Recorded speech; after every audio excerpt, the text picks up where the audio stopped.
magacaygu waa Faadimo Cabdi Nuur Maxamuud waxaan halkan ka soo jeedinayaa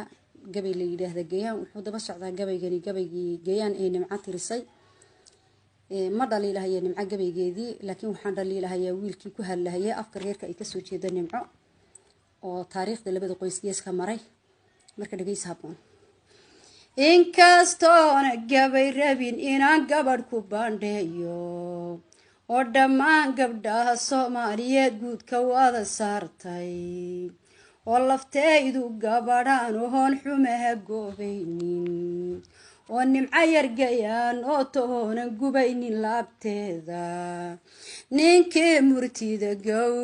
gowray baan hadalkan gaarsiin ninkii murtida gowray baan hadalka gaarsiinin inaad gaban yar tahay baan ka helay ani garaadkayga taariikhda aad gees martaa taa ka garataye hadday laabtu gubanayso oo aad wax gooconaysiin guurti iyo aqoon-yahan adoon keenin gogoshaada taariikhda labadeena geeseegin gododkeeda inaad gabayo sheegtay waa ku garaad yari inaad gabayo sheegtay waa ku garaad yariye Soomaalidu Gayaan bay ahayd gabiyahanteede gabdhuuna dhexweeyaan haddaad saa u garanaysiin midba calafku ku geeyay bay geesu noqotaye midba calafku ku geeyay bay geesu noqotaye hayeeshee gabdhahanaad ku tidhi geestana u foofin guryahayga muush bay yihiin gabi ahaantoode qaar baa gamaan laga baxshiyo maadhin iyo geele